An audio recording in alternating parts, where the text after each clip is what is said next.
Pakistan army chief Asif Munir మరోమారు two nation థియరీని తెరపైకి తీసుకువచ్చారు. హిందూ ముస్లింల మధ్య ఉన్న శత్రుత్వాన్ని మరింత రెచ్చగొట్టడానికి ఆయన ప్రయత్నించారు. హిందువులకు ముస్లింలకు అసలు పొంతనే లేదు, వారు వేరు మనం వేరు, ఈ విషయాన్ని మీ పిల్లలకు చెప్పండి. హిందువులతో మనకు పొసగనే పొసగదు.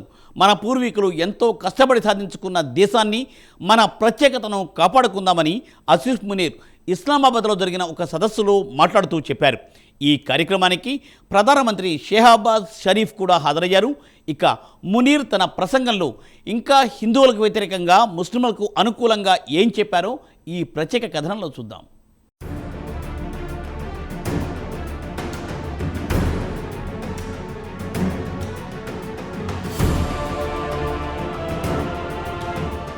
1947 కంటే ముందు ఇండియాలో అంతర్భాగం పాకిస్తాన్ అన్న విషయం తెలిసిందే.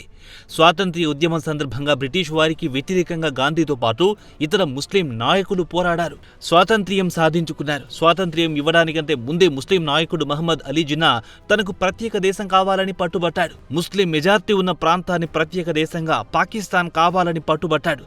అనుకున్న విధంగానే ముస్లింల కోసం ఆయన ప్రత్యేక దేశం సాధించి పెట్టాడు. అయితే స్వాతంత్ర్యం కంటే ముందు జిన్నా తాము హిందువులతో కలిసి ఉండలేమని కుండబద్దలు కొట్టినట్లు చెప్పాడు. టూ నేషనల్ థియరీ పనికి రాదని గతంలో కూడా చెప్పాడు పాకిస్తాన్ జాతిపిత మహమ్మద్ అలీ జిన్నా.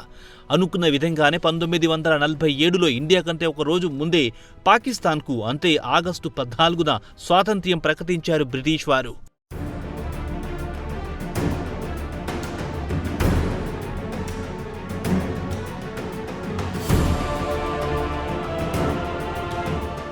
ఇక తాజాగా పాకిస్తాన్ ఆర్మీ చీఫ్ ఆసిఫ్ మునీర్ కూడా మహమ్మద్ అలీ జిన్నా ప్రకటించిన విధంగా టూ నేషనల్ థియరీని మరోమారు తెరపైకి తెచ్చారు.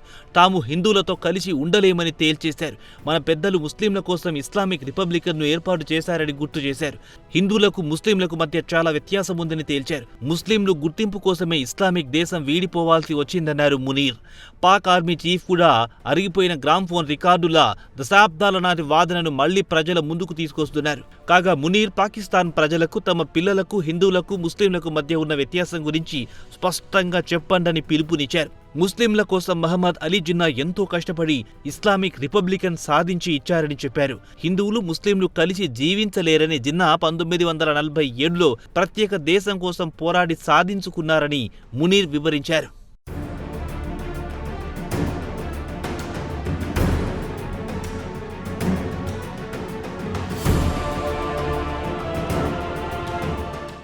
మన పూర్వీకులు ఎప్పుడో హిందువులు, ముస్లింల మధ్య వ్యత్యాసాన్ని గమనించారు. అందుకే ప్రత్యేక దేశం కోసం పోరాడి సాధించుకున్నారు. హిందువుల జీవితాలకు, ముస్లింల జీవితాలకు భూమి ఆకాశానికి ఉన్నంత వ్యత్యాసం ఉందన్నారు. మన మతం వేరు, వారి మతం వేరు. మన సాంప్రదాయాలు వేరు, వారి సాంప్రదాయాలు వేరు. మన ఆచారాలు వేరు, వారి ఆచారాలు వేరు. మన ఆలోచనలు, ఆశయాలు వేరు. ఇరువురికి అస్సలు పొసగదు. అందుకే అప్పట్లోనే టూ నేషన్కు బీజాలు పడ్డాయని గుర్తు చేశారు. ఇరువురి సాంప్రదాయాలు వేరు కాబట్టి రెండు దేశాలుగా విడిపోయాయి. ఒక దేశంగా ఉండలేకనే రెండుగా విడిపోవాల్సి వచ్చిందని జనరల్ ఆసిఫ్ మునీర్ బుధవారం నాడు ప్రవాస పాకిస్తాన్ సదస్సులో మాట్లాడుతూ అన్నారు.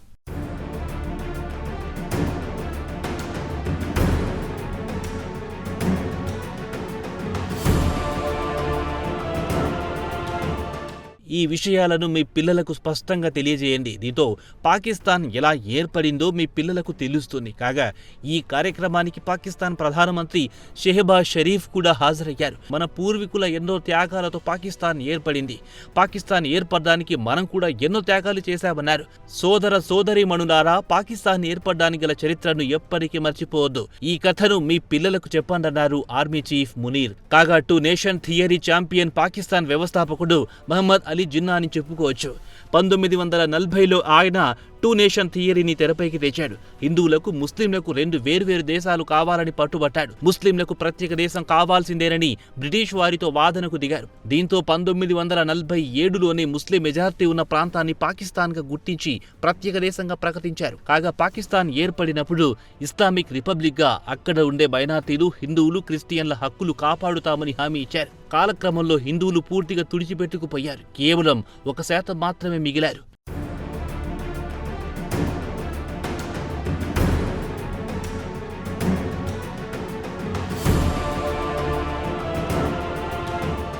కాగా మునీర్ రెండు కమ్యూనిటీల మధ్య ఉన్న వ్యత్యాసాన్ని ఏకరువు పెట్టారు. కాగా ఇండియాతో సంబంధాలు మెరుగుపరుచుకుందామన్న సమయంలో పాకిస్తాన్ ఆర్మీ జాతీయ గుర్తింపు అంటూ 2 నేషన్ థియరీ అంటూ పాత కథను తెరపైకి తెస్తుంటుంది. కాగా మునీర్ను పాక్లో హఫీజే ఖురాన్గా సంబోధిస్తారు.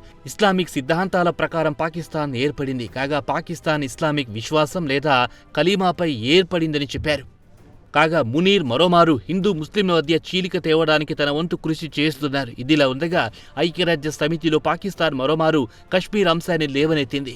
కశ్మీర్ను ఇండియా అక్రమంగా ఆక్రమించుకుందని, వెంటనే అక్కడి నుంచి ఖాళీ చేసి వెళ్లిపోవాలని వాదించింది. దీనికి ఇండియా కూడా గట్టిగానే కౌంటర్ ఇచ్చింది. భారత భూభాగాన్ని ఇస్లామాబాద్ చట్ట వ్యతిరేకంగా అక్రమంగా ఆక్రమించుకుంది. వెంటనే పాకిస్తాన్ను అక్కడి నుంచి ఖాళీ చేయాలని యుఎన్లో వాదించింది. ఇది మునీర్కు మింగుడు పడడం లేదు.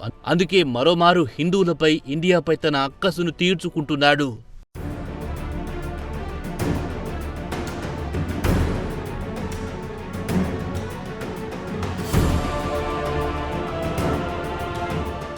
ఇస్లామాబాద్లో మునీర్ ఓవర్సీస్ పాకిస్తాన్ సదస్సులో ప్రసంగిస్తూ బలోచ్ రెబల్స్కు కూడా గట్టి వార్నింగ్ ఇచ్చాడు. మీ అంతు చూస్తారని హెచ్చరించాడు.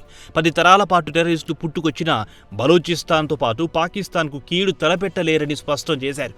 ఇవన్నీ పక్కన పెడితే మునీర్ అకస్మాత్తుగా 2 నేషన్ థియరీ అంటూ మళ్లీ ఉపోద్ఘాతం తెరపైకి తేవడానికి ప్రధాన కారణం పాకిస్తాన్ ప్రస్తుతం ఆర్థికంగా దివాలా తీయడానికి సిద్ధంగా ఉంది. రోజువారీ ప్రభుత్వం నడవడానికి షరీఫ్ సర్కారు వద్ద డబ్బు లేదు. అంతర్జాతీయ ద్రవ్యనిధి వద్ద కేవలం బిలియన్ల డాలర్ల కోసం చెప్పులు అరిగేలా తిరుగుతోంది. అయినా IMF లెక్కలేనన్ని షరతులు విధించి కానీ రుణం ఇవ్వడం లేదు. సోదర ముస్లిం దేశాల నుంచి పెద్ద మొత్తంలో రుణాలు తీసుకుంది. ప్రస్తుతం వారు కూడా రుణాలు ఇవ్వడానికి ముఖం చాటేస్తున్నారు. పాకిస్తాన్ను సరిగ్గా నడపలేని షరీఫ్ ప్రభుత్వం బలోచిస్తాన్ ఆక్రమిత కశ్మీర్ ప్రజలను 2వ తరగతి పౌరులుగా చూస్తోంది. ఇక్కడి వారి వనరులను కూడా దోచుకుంటోంది. తమ హక్కుల కోసం వారు రోజు రోడ్డెక్కుతున్నారు. కాగా వీరంతా తాము పాకిస్తాన్తో కలిసి ఉండలేమని, తమను వెంటనే ఇండియాలో విలీనం చేయాలని గత కొన్ని రోజుల నుంచి ఉద్యమం చేస్తున్నారు. ఉద్యమకారులపై పాక్ ఆర్మీ ఉక్కుపాదం మోపుతోంది.